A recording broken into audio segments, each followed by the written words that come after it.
세계가 숨죽였습니다. 미국 MLS의 중심, 100년 역사를 자랑하는 LAFC가 한 여성 기자의 눈앞에서 흔들렸습니다. 손흥민, 단순한 한국 출신 선수가 아니라 32세 아시아인 캡틴이 팀의 모든 공세와 전략을 손끝 하나로 지휘하며 경기장을 뒤흔들고 있었습니다. 전 유럽 통신사 출신 엘리사 김은 그날 처음으로 자신의 편견과 오만을 깨닫게 됩니다. 그녀가 직접 목격한 보이지 않는 지배력, 어린 선수들을 움직이고 팀 전체를 통제하는 한 명의 아시아 리더. 과연 이 승리는 단순한 기록일까요? 아니면 MLS와 글로벌 스포츠의 새로운 패러다임을 바꾸는 사건일까요? 영상이 도움이 되신다면 구독과 좋아요 부탁드립니다. 여러분의 작은 응원이 더 좋은 영상을 만드는 힘이 됩니다. 세계가 숨죽였습니다. 미국 MLS의 중심, 100년 역사를 자랑하는 LAFC가 한 여성 기자의 눈앞에서 흔들렸습니다. 손흥민, 단순한 한국 출신 선수가 아니라 32세 아시아인 캡틴이 팀의 모든 공세와 전략을 손끝 하나로 지휘하며 경기장을 뒤흔들고 있었습니다. 전 유럽 통신사 출신 엘리사 김은 그날 처음으로 자신의 편견과 오만을 깨닫게 됩니다. 그녀가 직접 목격한 보이지 않는 지배력, 어린 선수들을 움직이고 팀 전체를 통제하는 한 명의 아시아 리더. 과연 이 승리는 단순한 기록일까요? 아니면 MLS와 글로벌 스포츠의 새로운 패러다임을 바꾸는 사건일까요? 영상이 도움이 되신다면 구독과 좋아요 부탁드립니다. 여러분의 작은 응원이 더 좋은 영상을 만드는 힘이 됩니다. 저는 엘리사 김입니다. 32살이고요. 지난 14년간 스포츠 기자로 살아왔어요. 로이터 통신 유럽지국에서 시작해서 지금은 LA에서 프리랜서로 일하고 있죠. 축구를 봅니다. 분석합니다. 기사를 씁니다. 그게 제 일이에요. 그날 아침도 평범했습니다. 커피를 마시며 이메일을 확인하고 있었는데 12살짜리 딸 소피아가 핸드폰을 들이밀었어요. 엄마 이거 봐. 손흥민이 LAFC 주장이래. 저는 고개를 끄덕였습니다. 응 알아. 그런데 속으로는 별로 관심이 없었어요. 손흥민이요? 토트넘에서 잘했죠. 인정합니다. 하지만 MLS는 다른 리그예요. 유럽과는 수준이 달라요. 소피아는 신나 있었습니다. 친구들이 다 손흥민 유니폼 산대. 나도 사도 돼? 저는 대충 대답했어요. 엄마가 생각 좀 해볼게. 솔직히 말하면 이해가 안 됐습니다. 왜 애들이 그렇게 열광하는지 말이에요. MLS에는 이미 스타가 많아요. 메시도 있고 부스케츠도 있고 남미 출신 선수들이 들비하죠. 아시아 선수가 주장 완장을 찬다고 해서 뭐가 달라질까요? 사무실에 도착했습니다. 선임 기자 데이브가 커피를 들고 제자리로 왔어요. 엘리사 손흥민 기사 쓸 거야? 저는 웃으며 고개를 끄덕였습니다. 당연하죠. 근데 각도는 좀 다르게 잡으려고요. 데이브가 눈썹을 치켜 세웠어요. 어떻게? 저는 천천히 말했습니다. 마케팅이요. 아시아 시장 공략용 이벤트. 실질적인 경기력과는 별개라고 봐요. 데이브는 고개를 끄덕였습니다. 맞아. 토트넘에서도 주장 안 했잖아. 갑자기 MLS 와서 주장이라니 좀 이상하긴 해. 저는 확신했어요. 그렇죠. 유니폼 판매용이에요. 팬 서비스. 실제 경기에서 얼마나 영향력을 발휘할지는 두고 봐야죠. 우리는 웃으며 이야기를 나눴습니다. 손흥민은 좋은 선수예요. 그건 인정해요. 하지만 주장이요? MLS 주장은 부스케츠 같은 선수가 맡아야죠. 경험도 많고 월드컵 우승도 했고 바르셀로나에서 15년을 뛰었잖아요. 제 책상으로 돌아왔습니다. 노트북을 켰어요. 손흥민 LAFC 주장이라는 제목으로 기사 초안을 작성하기 시작했습니다. 첫 문단은 이렇게 썼어요. 손흥민이 LAFC 주장 완장을 찼다. 하지만 이는 경기력보다는 마케팅 전략으로 봐야 한다. 아시아 시장을 겨냥한 상징적 제스처일 가능성이 크다. 글을 쓰면서도 마음 한구석이 불편했습니다. 왜일까요? 저는 한국계예요.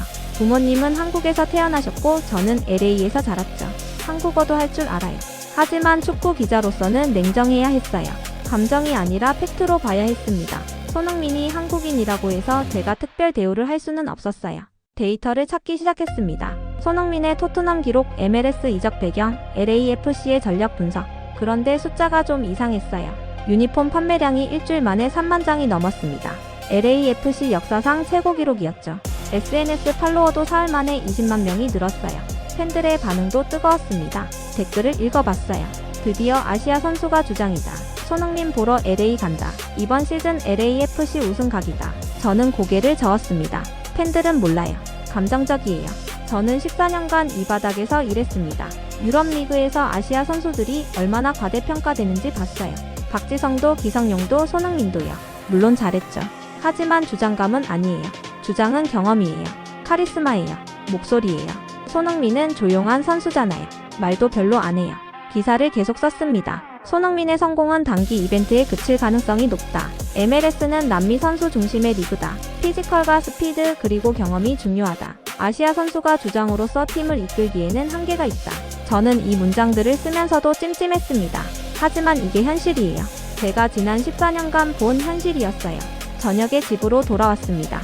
소피아가 다시 물었어요. 엄마 유니폼 사도 돼? 저는 한숨을 쉬었습니다.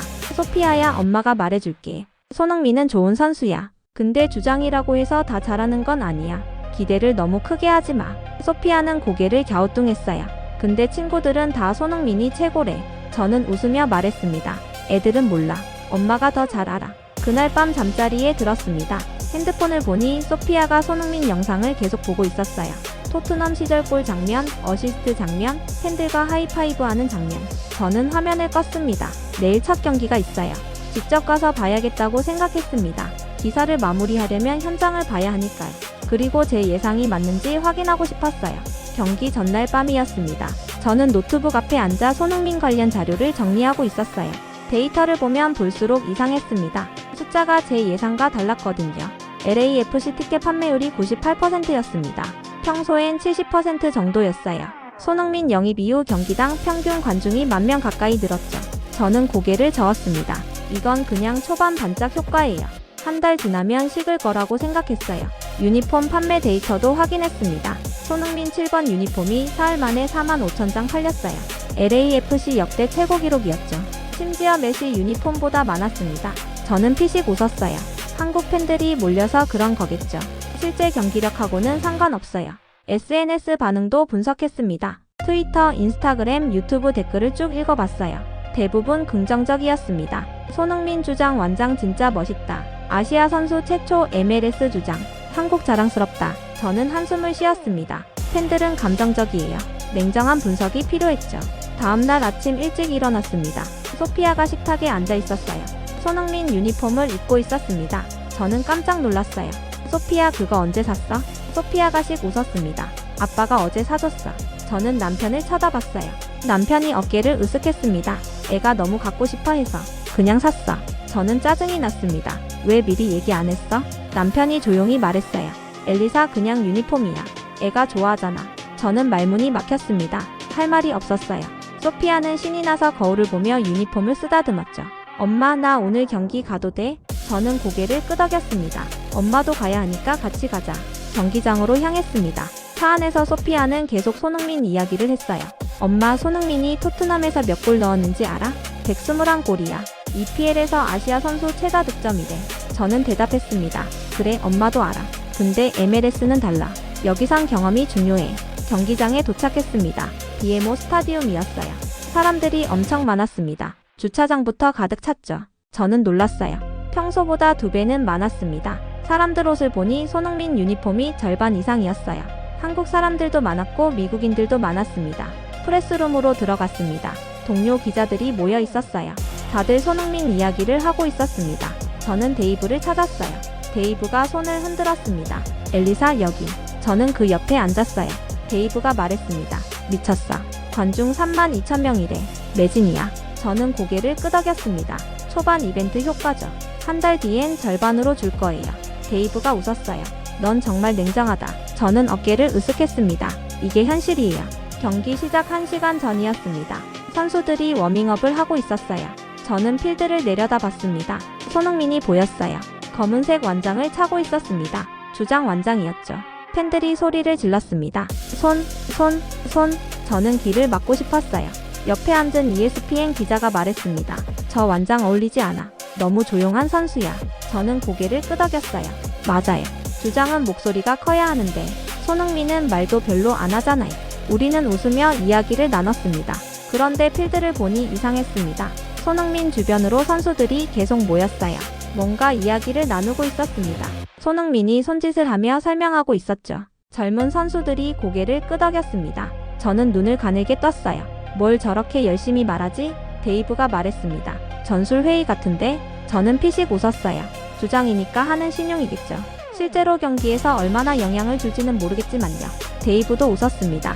그러게, 보여주기용 아닐까. 소피아에게 문자가 왔습니다. 엄마 손흥민 완전 멋있어. 나 친구들이랑 응원석에 있어. 저는 답장을 보냈어요. 조심해. 경기 끝나고 만나자. 소피아가 하트 이모티콘을 보냈습니다. 저는 핸드폰을 주머니에 넣었어요. 경기 시작 30분 전이었습니다. 스타디움 전광판에 선수 소개가 나왔어요. 손흥민 이름이 나오자 함성이 터졌습니다. 저는 귀가 멍했어요. 이 정도일 줄은 몰랐습니다. 사람들이 일어나서 박수를 쳤어요. 한국 국기를 흔드는 사람들도 있었죠. 저는 노트북을 켰습니다. 기사 초안을 다시 읽어봤어요. 손흥민의 성공은 단기 이벤트일 가능성이 높다. 이 문장이 눈에 들어왔습니다. 저는 확신했어요. 맞아. 지금 이 열기는 금방 식을 거야. 경기력으로 증명해야 해. 프레스룸에 분석가가 들어왔습니다. LAFC 전술 분석을 설명하기 시작했어요. 오늘 손흥민은 세컨드 스트라이커로 뛸 예정입니다. 공격 전개와 공간 창출이 주 임무죠. 저는 고개를 갸우뚱했습니다. 공간 창출이요? 그게 주장이 할 일인가요? 분석가가 웃으며 말했습니다. 손흥민은 특이한 케이스예요.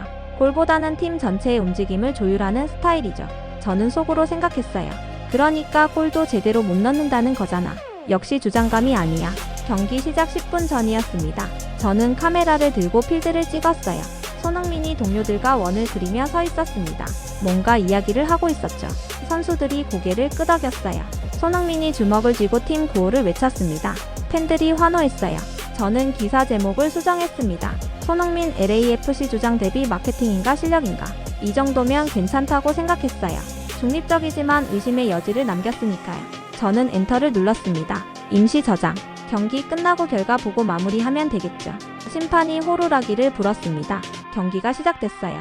저는 노트북을 덮고 필드를 바라봤습니다. 자, 이제 보자. 손흥민, 내가 정말 주장감인지. 경기가 시작됐습니다. 저는 펜을 들고 노트에 기록하기 시작했어요. 손흥민의 움직임을 추적하려고 했죠. 그런데 이상했습니다. 손흥민이 공을 거의 안 받았어요. 전반 5분이 지났습니다. 손흥민 볼 터치 제로. 저는 옆에 앉은 데이브를 쳐다봤어요. 데이브도 고개를 갸우뚱하고 있었습니다. 왜 저렇게 안 뛰지? 저는 고개를 끄덕였습니다. 그러니까요. 주장이 저래도 되나? 그런데 필드를 자세히 보니 달랐습니다. 손흥민은 공을 받지 않았지만 계속 움직이고 있었어요. 왼쪽으로 갔다가 오른쪽으로 갔다가 앞으로 나갔다가 뒤로 빠졌다가 저는 이해가 안 됐습니다. 왜 저러지? 전반 10분이었습니다. LAFC가 첫 슈팅을 날렸어요. 부안가가 골문 앞에서 슛을 쐈습니다. 골키퍼가 막았죠. 저는 리플레이를 봤어요. 그런데 놀라운 걸 발견했습니다. 손흥민이 수비수 2명을 오른쪽으로 끌고 갔어요.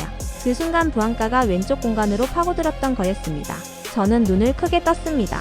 이건 우연일까? 데이브가 말했어요. 방금 손흥민 움직임 봤어? 공간을 만들어줬어. 저는 대답했습니다. 우연이겠죠. 한두 번은 그럴 수 있어요. 전반 15분이었습니다. 손흥민이 처음으로 공을 받았어요. 하프라인 근처였습니다. 상대 수비수가 달려들었죠. 저는 긴장했습니다. 이제 뭔가 보여주겠지. 근데 손흥민은 공을 바로 패스했어요. 옆에 있던 동료에게 넘겼습니다. 저는 실망했어요. 그게 다야? 그런데 그 패스가 신호탄이었습니다. 동료가 공을 받자마자 앞으로 쭉 찼어요. 최전방 공격수가 달려갔습니다. 손흥민이 이미 그쪽으로 뛰고 있었어요. 공격수가 다시 손흥민에게 패스했죠. 손흥민이 슈팅 자세를 취했습니다. 수비수들이 몰려들었어요. 그 순간 손흥민이 힐패스를 했습니다. 뒤에서 따라오던 미드필더에게요. 골이었습니다. 스타디움이 폭발했습니다. 저는 멍하니 앉아 있었어요. 방금 뭘 본 거지? 리플레이가 나왔습니다. 저는 천천히 돌려봤어요. 손흥민의 첫 패스, 공격수의 움직임, 힐패스, 골. 모든 게 연결돼 있었습니다. 저는 입이 벌어졌어요. 데이브가 말했습니다. 저건 계산된 플레이야. 손흥민이 다 짠 거라고. 저는 고개를 저었습니다. 아니에요. 그냥 운이 좋았던 거예요. 데이브가 웃었어요. 엘리사, 넌 정말 고집이 세다. 전반 20분이었습니다. 저는 손흥민만 집중해서 봤어요. 공을 받지 않을 때 뭘 하는지 보려고 했습니다. 그런데 놀라웠어요. 손흥민은 끊임없이 움직였습니다. 손짓을 했어요. 동료들에게 신호를 보냈죠. 왼쪽으로 가라, 오른쪽으로 빠져라, 뒤로 내려와라. 젊은 공격수가 손흥민의 신호를 보고 움직였습니다. 정확히 손흥민이 가리킨 곳으로 달렸어요. 공이 그쪽으로 왔습니다. 공격수가 슛을 쐈죠. 골대를 맞았어요. 아깝게 골이 안 됐습니다. 하지만 저는 알았어요. 저건 우연이 아니라고요. 프레스룸에 분석가가 다시 들어왔습니다. 화이트보드를 들고 있었어요. 지금 손흥민의 히트맵을 보시면 흥미로운 점이 있습니다. 그가 화면을 켰어요. 손흥민의 위치가 필드 전체에 퍼져 있었습니다. 한 곳에 머물지 않았어요. 계속 움직였죠. 분석가가 설명했습니다. 손흥민은 공을 거의 받지 않지만 팀 전체의 공격 패턴을 조율하고 있습니다. 수비수를 끌고 다니면서 공간을 만들고 동료들에게 신호를 보내 움직임을 지시하죠. 이건 굉장히 높은 수준의 전술 이해도가 필요한 플레이예요. 저는 화면을 뚫어지게 봤습니다. 손흥민이 간 자리마다 동료들이 따라 움직였어요. 그리고 그 공간으로 공이 왔습니다. 저는 목이 메었어요. 이게 가능한 일인가? 전반 30분이었습니다. 상대팀이 역습을 시도했어요. 위험한 상황이었습니다. 저는 긴장했죠. 그런데 손흥민이 뒤로 내려왔습니다. 수비 가담이었어요. 상대 공격수를 막았습니다. 공을 뺏지는 못했지만 시간을 끌었어요. 그 사이 동료 수비수가 도착해서 공을 걷어냈죠. 저는 메모를 했습니다. 손흥민 수비 가담, 전술적 이해도 높음. 그런데 손이 떨렸어요. 제가 뭘 쓰고 있는 건지 모르겠었습니다. 이건 제가 예상한 경기가 아니었어요. 전반 35분이었습니다. 부안가가 공을 잡았어요. 돌파를 시도했습니다. 수비수 2명이 막아섰죠. 부안가가 갇혔어요. 저는 생각했습니다. 공을 뺏기겠네. 그런데 손흥민이 나타났습니다. 부안가 옆으로 파고들었어요. 수비수 1명이 손흥민을 따라갔습니다. 부안가 앞에 공간이 생겼어요. 부안가가 슛을 쐈습니다. 골이었습니다. 스타디움이 다시 폭발했습니다. 이 골 LAFC. 저는 손으로 얼굴을 감쌌어요. 믿을 수가 없었습니다. 부안가가 득점했지만 저는 알았어요. 저 골을 만든 건 손흥민이라는 걸요. 데이브가 말했습니다. 엘리사, 너 기사각도 바꿔야 할 것 같은데? 저는 대답하지 못했어요. 할 말이 없었습니다. 노트를 봤습니다. 제가 쓴 메모들이 엉망이었어요. 손흥민 볼 터치 적음. 그런데 영향력 흠. 이게 무슨 말인가요?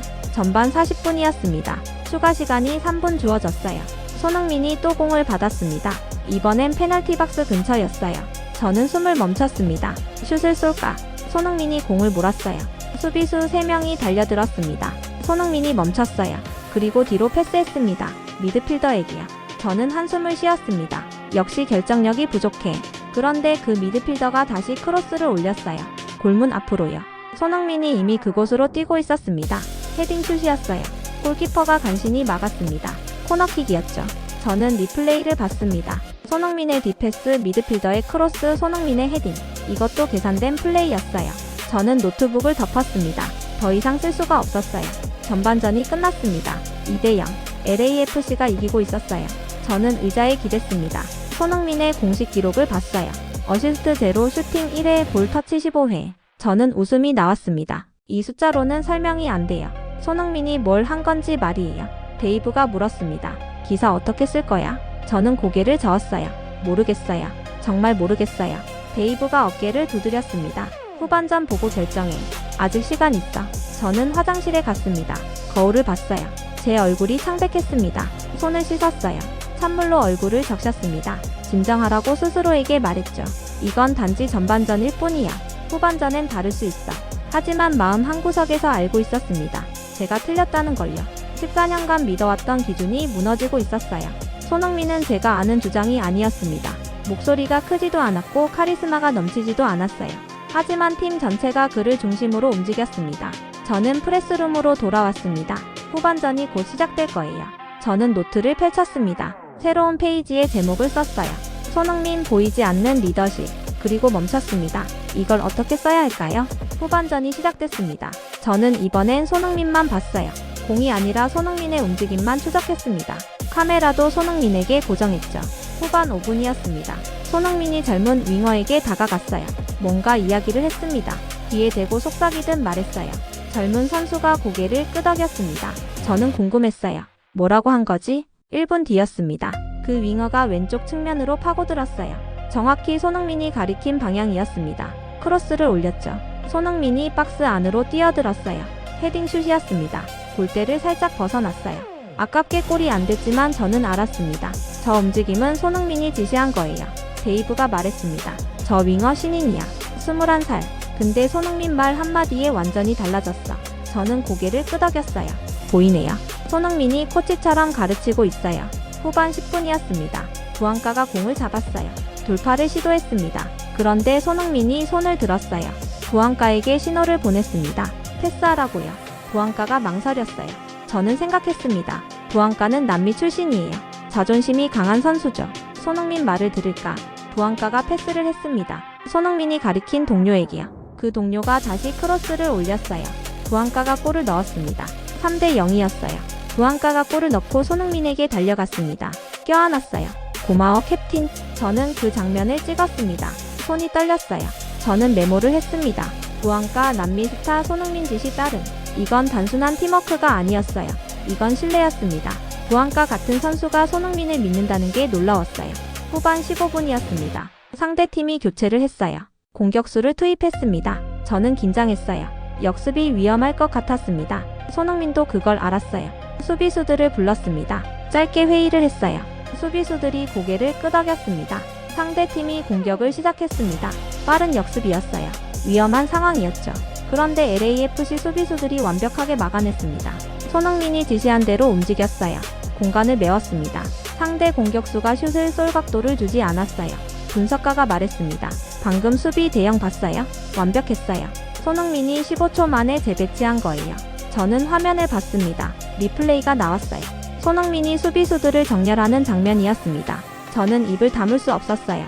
후반 20분이었습니다. 손흥민이 공을 잡았어요. 미드필드 중앙이었습니다. 3명의 수비수가 둘러쌌죠. 저는 생각했습니다. 뺏기겠네. 그런데 손흥민이 공을 발바닥으로 굴렸어요. 좌우로 흔들었습니다.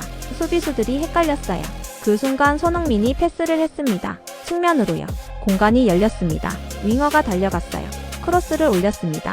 골은 안 됐지만 코너킥을 얻었어요. 손흥민이 코너킥을 차러 갔습니다. 저는 카메라를 들었어요. 손흥민이 박스 안 선수들에게 신호를 보냈습니다. 앞으로 뒤로 왼쪽으로 코너킥을 찼습니다. 공이 정확히 부안가 머리로 갔어요. 부안가가 헤딩을 했습니다. 골키퍼가 막았죠. 하지만 저는 알았어요. 저 궤적도 계산된 거였습니다. 손흥민이 정확히 부안가가 있을 위치로 차준 거예요. 후반 25분이었습니다. LAFC 감독이 교체 카드를 꺼냈어요. 손흥민을 빼는 거였습니다. 저는 놀랐어요. 왜 지금 빼지? 3대0으로 이기고 있는데요. 손흥민이 벤치로 걸어갔습니다. 팬들이 일어나서 박수를 쳤어요. 기립박수였습니다. 3만 명이 넘는 관중이 모두 일어났어요. 저도 모르게 일어났습니다. 박수를 쳤어요. 옆에 데이브가 웃으며 말했습니다. 엘리사, 너도 인정하는구나. 저는 아무 말도 하지 못했습니다. 그냥 손흥민을 봤어요. 손흥민은 동료들과 하이파이브를 했습니다. 벤치에 앉았어요. 수건으로 땀을 닦았습니다. 조용했어요. 소란스럽지 않았습니다. 하지만 모두가 그를 바라봤어요. 저는 앉았습니다. 노트를 봤어요. 제가 쓴 메모들이 가득했습니다. 손흥민 볼 터치 적음. 하지만 영향력 절대적. 지시 신호 공간 창출 팀 조율. 모든 게 손흥민 중심. 저는 펜을 놓았어요. 이걸 어떻게 기사로 쓸까요? 후반 30분이었습니다. 손흥민이 벤치에 앉은 지 5분밖에 안 됐어요. 그런데 필드가 달라졌습니다. LAFC 공격이 막혔어요. 패스가 안 이어졌습니다. 선수들이 헤맸어요. 데이브가 말했습니다. 뭐야, 갑자기 왜 저래? 저는 대답했어요. 손흥민이 없어서 그래요. 데이브가 고개를 갸우뚱했습니다. 그게 무슨 소리야? 손흥민은 골도 안 넣었잖아. 저는 화면을 가리켰습니다. 봐요. 선수들이 어디로 가야 할지 모르고 있어요. 손흥민이 신호를 안 보내주니까요. 데이브가 화면을 뚫어지게 봤어요. 그리고 천천히 고개를 끄덕였습니다. 맞네. 완전히 달라졌어. 후반 35분이었습니다. 상대팀이 골을 넣었어요. 3대1이 됐습니다. LAFC가 여전히 이기고 있었지만 분위기가 이상했어요.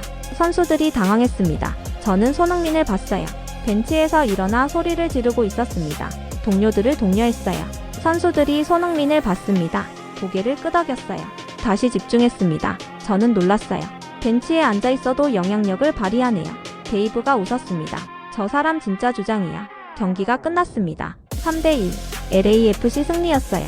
손흥민이 필드로 뛰어들었습니다. 동료들과 포옹했어요. 팬들이 소리쳤습니다. 손. 저는 카메라를 들었어요. 셔터를 눌렀습니다. 손흥민의 얼굴이 환했어요. 저는 노트북을 열었습니다. 기사 제목을 지웠어요. 새로 썼습니다. 손흥민 숫자로 설명할 수 없는 리더십. 그리고 본문을 쓰기 시작했습니다. 손이 떨렸어요. 14년 만에 처음으로 제 편견을 인정하는 기사였습니다. 프레스룸이 시끄러웠습니다. 기자들이 모여서 이야기를 나누고 있었어요. 다들 손흥민 이야기였습니다. 저는 구석에 앉아 노트북을 봤어요. 커서가 깜빡이고 있었습니다. 아무것도 쓸 수가 없었어요. 데이브가 다가왔습니다. 커피 한 잔 들고 있었어요. 엘리사 괜찮아? 저는 고개를 끄덕였습니다. 괜찮아요. 그냥 정리가 안 돼서요. 데이브가 앉았어요. 나도 마찬가지야. 방금 본 게 뭔지 모르겠어. ESPN 기자가 지나가며 말했습니다. 손흥민 공식 기록 봤어요. 골 0, 어시스트 0, 슈팅 2회. 근데 경기 MVP래요. 저는 피식 웃었어요. 말이 안 되죠. 하지만 맞는 말이에요. 분석가가 화이트보드를 들고 왔습니다. 여러분, 흥미로운 데이터가 있습니다. 손흥민이 경기장에 있었던 전반전과 전반 25분, 그리고 벤치에 있었던 후반 20분을 비교해 볼게요. 화면에 그래프가 나왔습니다. LAFC 점유율 전반전 68%, 후반전 42%, 슈팅 개수 전반전 14회, 후반전 5회, 패스 성공률 전반전 85%, 후반전 71%. 저는 숨이 막혔습니다. 분석가가 말했습니다. 손흥민이 빠진 후반 20분 동안 LAFC는 완전히 다른 팀이었어요. 공격력이 절반으로 떨어졌죠. 데이브가 물었습니다. 그게 정말 손흥민 때문인가요? 분석가가 고개를 끄덕였어요. 데이터가 증명합니다. 저는 제 노트를 다시 봤습니다. 후반 25분부터 적은 메모들이었어요. LAFC 공격 막힘, 패스 안 이어짐, 선수들 헤맨, 상대 실점. 저는 그때 느꼈던 걸 기억했습니다. 손흥민이 없으니까 팀이 무너지는 것 같았어요. 폭스 스포츠 기자가 말했습니다. 근데 이상하지 않아요?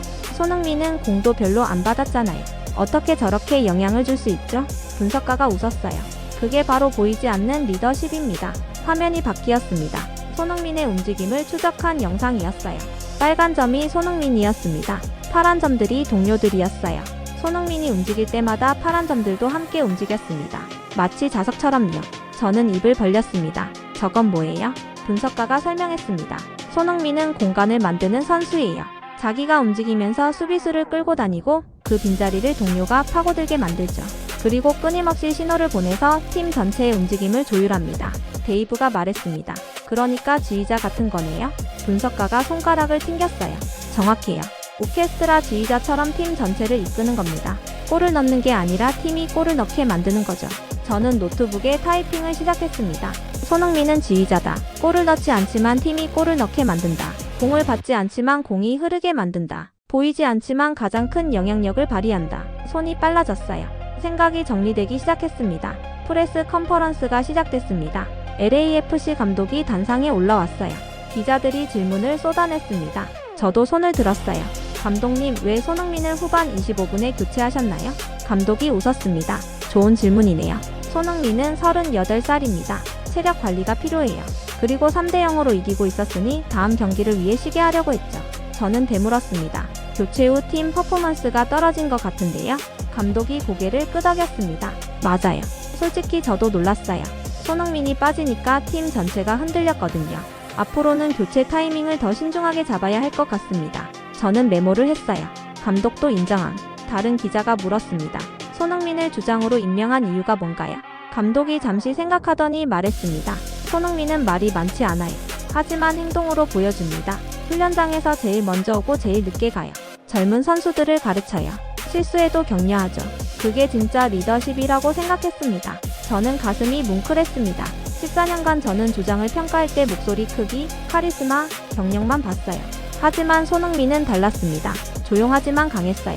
눈에 안 보이지만 팀 전체를 움직였습니다. 컨퍼런스가 끝났습니다. 저는 밖으로 나왔어요. 복도에서 소피아가 기다리고 있었습니다. 엄마, 손흥민 완전 멋있었지? 저는 소피아를 안았어요. 그래, 정말 멋있었어. 엄마가 틀렸어. 소피아가 웃었습니다. 나도 알아. 주차장으로 걸어갔습니다. 소피아가 계속 손흥민 이야기를 했어요. 엄마, 손흥민이 후배들한테 엄청 잘해줬대. 친구 언니가 봤대. 훈련 끝나고도 남아서 가르쳐준대. 저는 고개를 끄덕였습니다. 그럴 것 같아. 차에 탔습니다. 핸드폰을 확인했어요. 편집장한테 메시지가 와 있었습니다. 엘리사, 손흥민 기사 어떻게 돼가? 오늘 밤까지 보내줘. 저는 답장을 보냈습니다. 지금 쓰고 있어요. 각도를 완전히 바꿨어요. 집으로 가는 길이었습니다.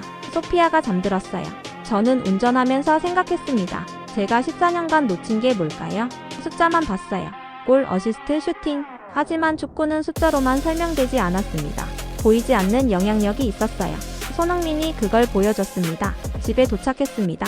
소피아를 안방에 눕혔어요. 저는 서재로 갔습니다. 노트북을 켰어요. 기사를 쓰기 시작했습니다. 제목은 이미 정했어요. 손흥민 보이지 않지만 가장 큰 영향력. 첫 문장을 썼습니다. 나는 14년간 축구를 봤다고 생각했다. 하지만 오늘 깨달았다. 나는 숫자만 봤을 뿐 진짜 축구는 보지 못했다. 손가락이 빨라졌어요. 생각이 쏟아졌습니다. 손흥민은 골을 넣지 않았다. 어시스트도 기록하지 않았다. 하지만 팀 전체가 그를 중심으로 움직였다. 그가 손짓 하나에 동료들이 공간을 찾았다. 그가 뛰는 방향으로 공이 흘렀다. 그가 벤치에 앉아 팀이 흔들렸다. 저는 멈췄습니다. 눈물이 났어요. 왜 울고 있는지 모르겠었습니다. 그냥 감정이 북받쳤어요. 14년간 제가 편견을 갖고 있었다는 게 부끄러웠습니다. 아시아 선수를 과소평가했어요. 한국인을 제대로 보지 않았습니다. 기사를 계속 썼습니다. 손흥민은 한국인이다. 조용하지만 강하다. 눈에 띄지 않지만 절대적이다. 말이 적지만 행동으로 보여준다. 이것이 한국인 리더의 모습이다. 저는 오늘 그것을 배웠다. 밤 11시였습니다. 기사를 다 썼어요. 2,500자였습니다. 저는 다시 읽어봤어요. 고쳤습니다. 다듬었습니다. 그리고 전송 버튼을 눌렀어요. 편집장한테 답장이 왔습니다. 엘리사, 이거 내가 쓴 거 맞아? 완전히 다른 스타일인데? 저는 웃으며 답장했어요. 네, 제가 썼어요. 오늘 많이 배웠거든요. 창밖을 봤습니다. LA 야경이 보였어요. 저 어딘가에서 손흥민도 쉬고 있겠죠. 조용히요. 눈에 띄지 않게요. 하지만 내일 또 훈련장에 제일 먼저 나올 거예요. 후배들을 가르칠 거예요. 보이지 않는 리더십을 발휘할 거예요. 저는 노트북을 덮었습니다. 오늘은 여기까지예요. 내일 또 배울 게 있을 겁니다. 손흥민한테서요. 사흘이 지났습니다. 제 기사가 나갔어요. 반응이 폭발적이었습니다. 조회수가 100만을 넘었어요. 댓글이 5,000개가 넘게 달렸습니다. 저는 하나하나 읽어봤어요. 좋은 댓글도 많았습니다. 드디어 제대로 된 분석이 나왔네요. 손흥민의 진짜 가치를 알아봐줘서 감사합니다. 하지만 비판도 많았어요. 이제 와서 인정해? 진작 알아봤어야지. 저는 그 말이 맞다고 생각했습니다. 진작 알아봤어야 했어요. 편집장이 전화했습니다. 엘리사, ESPN에서 인터뷰 요청 왔어. 생방송이야. 저는 놀랐어요. 생방송이요? 편집장이 웃었습니다. 내 기사가 화제야. 다들 내 이야기를 듣고 싶어해. 이틀 뒤였습니다. ESPN 스튜디오에 갔어요. 분장실에서 메이크업을 받았습니다. 긴장됐어요. 생방송은 처음이었거든요. 진행자가 들어왔습니다. 엘리사 김씨죠? 반갑습니다. 저는 악수를 했어요. 손이 떨렸습니다. 스튜디오에 들어갔습니다. 의자에 앉았어요. 조명이 눈부셨습니다. 카메라가 저를 향했어요. 진행자가 말했습니다. 30초 후 시작합니다. 저는 심호흡을 했어요. 방송이 시작됐습니다. 진행자가 웃으며 말했어요. 오늘은 특별한 게스트를 모셨습니다. 엘리사 김 기자님입니다. 최근 손흥민 선수에 대한 획기적인 기사를 쓰셨죠. 저는 고개를 끄덕였습니다. 감사합니다. 진행자가 물었습니다. 기사를 보니 처음엔 손흥민 선수에 대해 회의적이셨다고요? 저는 숨을 들이쉬었어요. 네, 맞습니다. 솔직히 말하면 저는 편견이 있었어요. 아시아 선수가 MLS 주장을 맡는다는 게 믿기지 않았습니다. 스튜디오가 조용해졌습니다. 저는 계속 말했어요. 저는 14년간 스포츠 기자로 일했습니다. 유럽 리그를 취재했고 수많은 선수를 봤어요. 하지만 저는 항상 숫자만 봤습니다. 골, 어시스트, 슈팅. 그게 선수의 가치라고 생각했어요. 진행자가 몸을 앞으로 기울였습니다. 그런데 손흥민 선수가 그 생각을 바꿔놓았나요? 저는 고개를 끄덕였어요. 네, 손흥민 선수는 공식 기록으로는 설명이 안 됩니다. 골도 안 넣었고 어시스트도 없었어요. 하지만 팀 전체가 그를 중심으로 움직였습니다. 화면에 경기 영상이 나왔습니다. 손흥민이 신호를 보내는 장면이었어요. 동료들이 그 신호대로 움직이는 장면이었습니다. 저는 화면을 가리켰어요. 보세요. 저게 진짜 리더십입니다. 말이 아니라 행동으로 보여주는 거예요. 진행자가 물었습니다. 그럼 기존 평가 기준이 잘못됐다는 건가요? 저는 잠시 생각했습니다. 그리고 천천히 말했어요. 잘못됐다기보다는 불완전했다고 봐요. 우리는 눈에 보이는 것만 평가했습니다. 하지만 축구에는 눈에 안 보이는 영향력이 있어요. 손흥민이 그걸 증명했습니다. 생방송 중이었습니다. 저는 갑자기 용기가 났어요. 그리고 말했습니다. 사실 저는 오늘 고백하고 싶은 게 있어요. 진행자가 눈썹을 치켜 세웠어요. 뭔가요? 저는 카메라를 똑바로 봤습니다. 저는 한국계 미국인입니다. 부모님은 한국에서 오셨어요. 하지만 저는 평생 한국을 과소평가했습니다. 한국 선수들을 제대로 보지 않았어요. 그게 부끄럽습니다. 스튜디오가 정적에 휩싸였습니다. 저는 목이 메었어요. 하지만 계속 말했습니다. 손흥민은 한국인입니다. 조용하지만 강해요. 눈에 띄지 않지만 팀 전체를 이끌어요. 이게 한국인의 리더십이에요. 저는 그걸 몰랐습니다. 아니, 보려고 하지 않았어요. 진행자가 조용히 물었습니다. 지금은 어떤가요? 저는 웃었어요.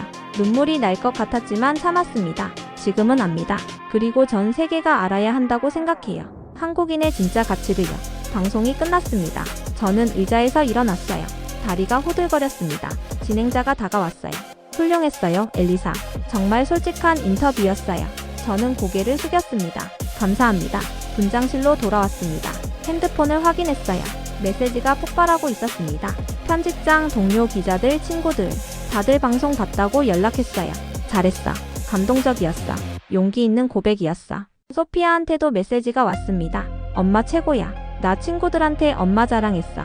저는 웃었어요. 눈물이 났습니다. 이번엔 참지 않았어요. 그냥 울었습니다. 집으로 가는 길이었습니다. 라디오를 켰어요. 스포츠 토크쇼였습니다. 사람들이 제 인터뷰에 대해 이야기하고 있었어요. 엘리사 김 기자 봤어? 완전 솔직하더라. 나도 비슷한 편견 있었는데 반성하게 됐어. 집에 도착했습니다. 노트북을 켰어요.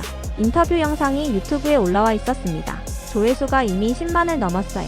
댓글을 읽어봤습니다. 대부분 긍정적이었어요. 한국분들 댓글도 많았습니다. 한국인으로서 감사합니다. 손흥민의 가치를 알아봐줘서 고맙습니다. 저는 가슴이 뭉클했어요. 제가 한 일이 의미가 있었구나 싶었습니다. 다음날 아침이었습니다. 편집장이 전화했어요. 엘리사 큰일 났어. 저는 긴장했습니다. 무슨 일이에요? 편집장이 웃었어요. 내 인터뷰가 전 세계로 퍼졌어. BBC, 스카이 스포츠 다 보도했어. 저는 믿을 수가 없었습니다. 진짜요? 편집장이 말했어요. 응. 그리고 손흥민한테 인터뷰 요청도 쏟아지고 있대. 내 이야기 때문에 관심이 폭발한 거야. 며칠 뒤였습니다. 폭스 스포츠에서 특집 프로그램을 만들었어요. 손흥민 보이지 않는 리더십. 제 기사와 인터뷰를 바탕으로 한 프로그램이었습니다. 저도 패널로 참여했어요. 다른 패널들이 말했습니다. 우리는 그동안 아시아 선수들을 과소평가했어요. 피지컬만 보고 전술 이해도는 안 봤죠. 손흥민이 그 편견을 깼습니다. 저는 고개를 끄덕였어요. 맞아요. 그리고 우리 모두 배워야 합니다. 프로그램이 끝나고 나왔습니다. 주차장에서 낯선 사람이 다가왔어요. 한국분이었습니다. 저한테 인사했어요. 기자님 감사합니다. 손흥민을 제대로 봐주셔서요. 저는 얼굴이 뜨거워졌습니다. 제가 감사하죠. 제 눈을 뜨게 해줘서요. 그날 밤 집에 돌아왔습니다. 소피아가 물었어요. 엄마 유명해졌어? 저는 웃었습니다. 글쎄 잠깐일 거야. 소피아가 고개를 저었어요. 아니야. 엄마가 진실을 말했잖아. 그건 계속 남을 거야. 저는 소피아를 안았습니다. 내 말이 맞아. 진실은 남아. 그리고 손흥민이 보여준 것도 남을 거야. 한국인의 진짜 가치가요. 한 달이 지났습니다. LAFC는 5경기를 더 치렀어요. 전부 이겼습니다. 손흥민은 여전히 골을 많이 넣지 않았어요. 하지만 팀 전체가 달라졌습니다. 저는 매 경기를 취재했습니다. 손흥민을 따라다녔어요. 훈련장에도 갔습니다. 손흥민은 항상 제일 먼저 왔어요. 제일 늦게 갔습니다. 젊은 선수들을 가르쳤어요. 쉬는 시간에도 전술 이야기를 했습니다. 어느 날 훈련 후였습니다. 저는 손흥민에게 인터뷰를 요청했어요. 손흥민이 웃으며 고개를 끄덕였습니다. 네, 좋아요. 우리는 벤치에 앉았어요. 저는 물었습니다. 주장으로서 가장 중요하게 생각하는 게 뭔가요? 손흥민이 잠시 생각했어요. 그리고 조용히 말했습니다. 신뢰요. 동료들이 저를 믿어야 해요. 제 말을 따라줘야 하니까요. 그러려면 제가 먼저 보여줘야 하죠. 저는 메모했습니다. 그리고 다시 물었어요. 한국인으로서 미국 리그 주장을 맡는 게 특별하게 느껴지나요? 손흥민이 웃었습니다. 특별하죠. 하지만 부담도 돼요. 한국을 대표한다는 생각이 들거든요. 잘해야 한다는 압박이 있어요. 저는 고개를 끄덕였습니다. 그 압박을 어떻게 이겨내나요? 손흥민이 말했어요. 제 할 일에 집중해요. 골을 넣는 것보다 팀이 이기는 게 중요하거든요. 그게 주장의 역할이라고 생각해요. 인터뷰가 끝났습니다. 저는 손흥민과 악수했어요. 감사합니다. 많이 배웠어요. 손흥민이 웃었습니다. 저야말로요. 기자님 기사 읽었어요. 과찬이셨어요. 저는 고개를 저었습니다. 아니에요. 사실이었어요. 사무실로 돌아왔습니다. 데이브가 자료를 들고 왔어요. 엘리사 이거 봐. LAFC 경제 효과 분석 자료야. 저는 받아봤습니다. 놀라운 숫자들이었어요. 손흥민 영입 후 LAFC 유니폼 판매가 300% 증가했습니다. 경기당 평균 관중이 12,000명 늘었어요. 스폰서 계약도 5건이나 새로 체결됐습니다. 전부 한국 기업이었죠. 현대, 삼성, LG, CJ, 네이버. 저는 입이 벌어졌습니다. 이게 다 손흥민 효과예요. 데이브가 고개를 끄덕였어요. 응. 한국 기업들이 LAFC에 엄청난 관심을 보이고 있다. 손흥민 때문이지. 다음 주였습니다. LAFC가 새로운 파트너십을 발표했어요. 한국관광공사와 손잡았습니다. LA와 서울을 연결하는 문화교류 프로그램이었어요. 저는 발표회에 갔습니다. LAFC 구단주가 말했습니다. 손흥민 선수 덕분에 우리는 한국과 특별한 관계를 맺게 됐어요.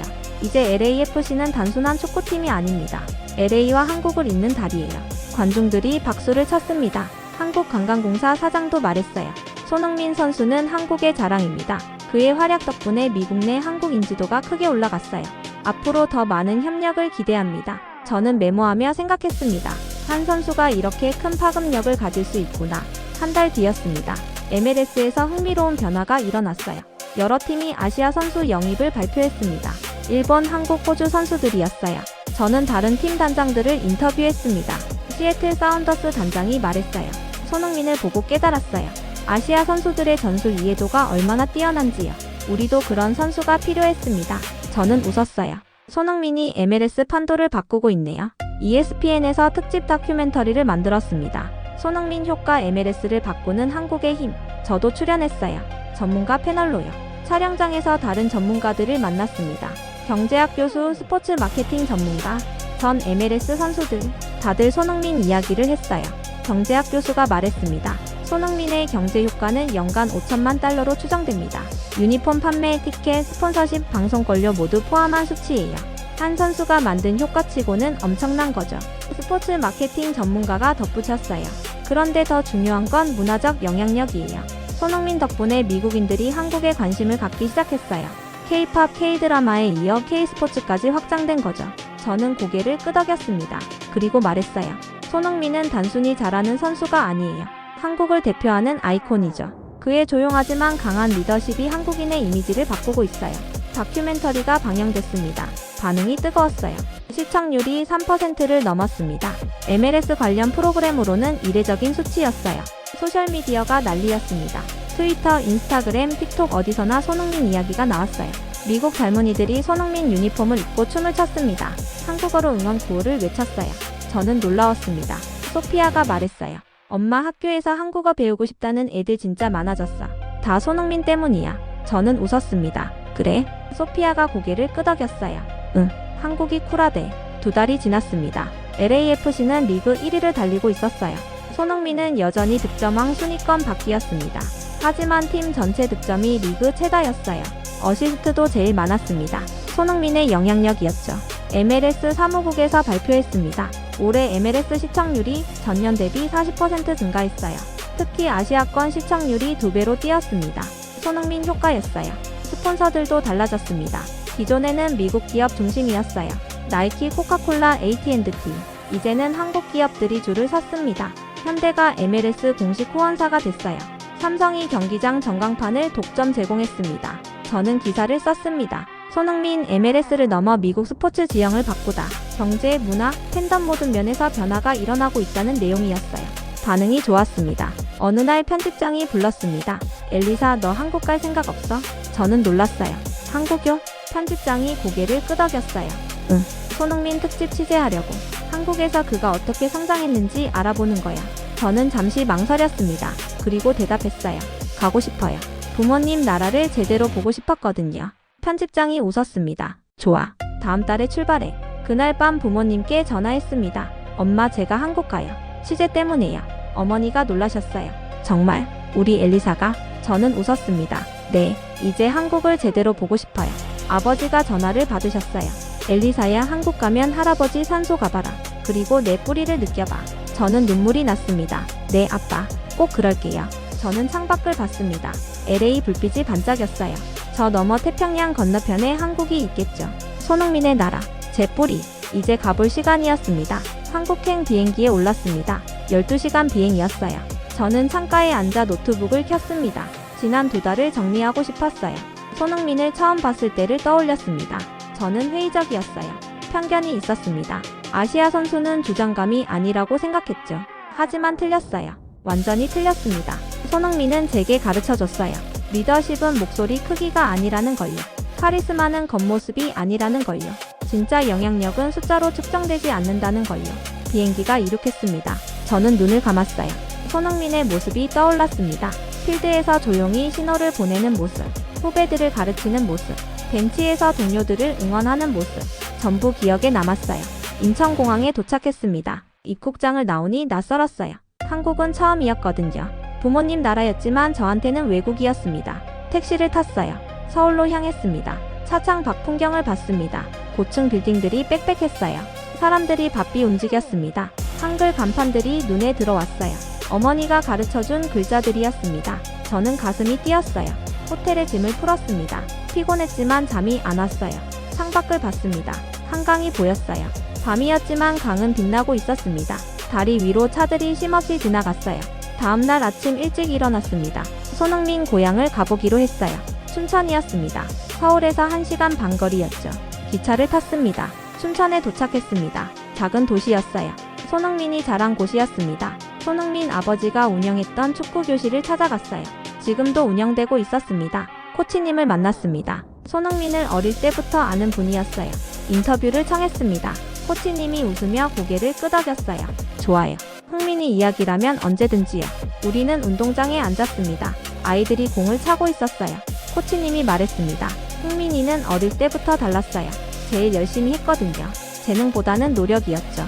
저는 메모했습니다. 그리고 물었어요. 리더십은 언제부터 보였나요? 코치님이 생각하더니 말했어요. 초등학교 때부터요. 흥민이는 말이 적었어요. 하지만 후배들을 챙겼죠. 먼저 와서 공을 준비하고 늦게까지 남아서 정리했어요. 저는 고개를 끄덕였습니다. 지금도 똑같네요. 코치님이 웃었어요. 그게 흥민이에요. 변하지 않았죠. LA 가서도 똑같이 하고 있을 거예요. 서울로 돌아왔습니다. 대한축구협회를 찾아갔어요. 손흥민 관련 자료를 보려고 했습니다. 담당자가 자료실로 안내했어요. 손흥민의 유소년 기록부터 국가대표 경력까지 전부 있었습니다. 저는 하나하나 읽어봤습니다. 손흥민은 16살에 독일로 갔어요. 혼자서요. 언어도 모르고 아는 사람도 없었습니다. 하지만 포기하지 않았어요. 2년 만에 프로 데뷔를 했습니다.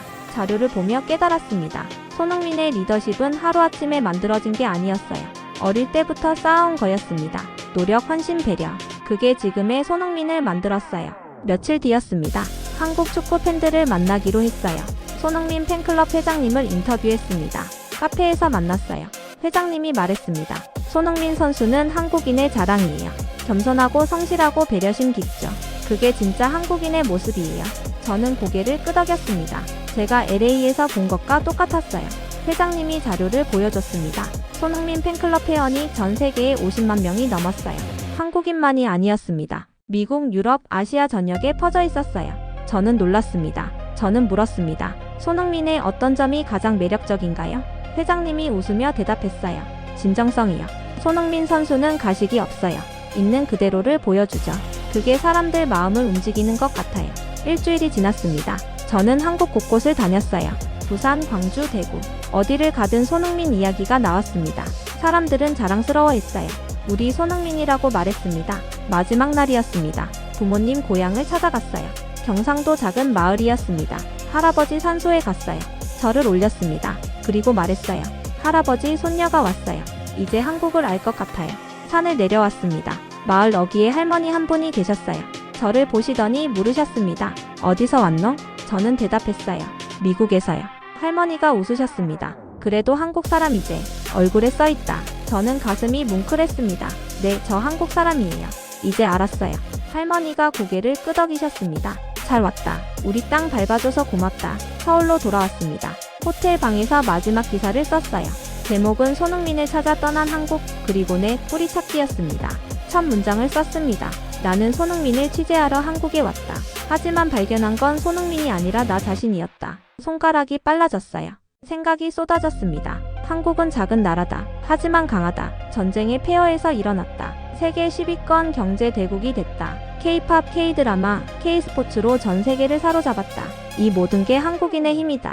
손흥민처럼 조용하지만 강한 힘. 저는 멈췄습니다. 창밖을 봤어요. 한강이 흐르고 있었습니다. 밤이었지만 강은 멈추지 않았어요. 수천 년을 흘러온 강이었습니다. 한국의 역사처럼요. 기사를 계속 썼습니다. 손흥민은 단순한 축구 선수가 아니다. 한국을 대표하는 아이콘이다. 그의 리더십은 한국인의 DNA다. 조용하지만 강하고 겸손하지만 자신감 있고 개인보다 팀을 먼저 생각한다. 이것이 한국이다. 기사를 다 썼습니다. 3천자였어요. 저는 다시 읽어봤습니다. 고쳤습니다. 다듬었습니다. 그리고 전송 버튼을 눌렀어요. 편집장한테 답장이 왔습니다. 엘리사 최고의 기사야. 내가 많이 성장했구나. 저는 웃었습니다. 네, 성장했어요. 한국 덕분에요. 비행기에 올랐습니다. LA로 돌아가는 길이었어요. 이륙하며 창밖을 봤습니다. 서울이 점점 작아졌어요. 하지만 제 마음속에는 크게 남았습니다. LA에 도착했습니다. 소피아가 마중 나왔어요. 엄마. 저는 소피아를 안았습니다. 보고 싶었어. 소피아가 물었어요. 한국 어땠어? 저는 웃었습니다. 좋았어. 정말 좋았어. 집으로 가는 길이었습니다. 소피아가 말했어요. 엄마, 나도 크면 한국 갈 거야. 한글도 배우고 싶어. 저는 고개를 끄덕였습니다. 그래, 꼭 가자. 같이. 다음 주였습니다. LAFC 경기가 있었어요. 저는 경기장에 갔습니다. 손흥민이 워밍업하고 있었어요. 저는 멀리서 지켜봤습니다. 손흥민이 젊은 선수에게 뭔가 가르치고 있었어요. 공간 활용법이었습니다. 손짓으로 설명했어요. 젊은 선수가 고개를 끄덕였습니다. 다시 뛰어갔어요. 손흥민이 가리킨 곳으로요. 저는 카메라를 들었습니다. 셔터를 눌렀어요.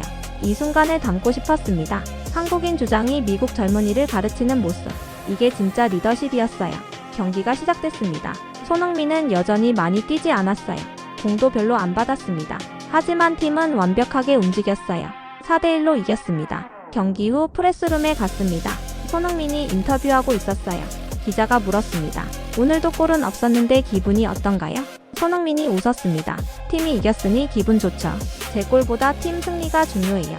저는 주장이니까요. 저는 그 말을 메모했습니다. 제 골보다 팀 승리. 이게 손흥민이었어요. 집으로 돌아왔습니다. 노트북을 켰어요. 새 기사를 쓰기 시작했습니다. 제목은 14년 만에 깨달은 것 진짜 리더십이란이었어요.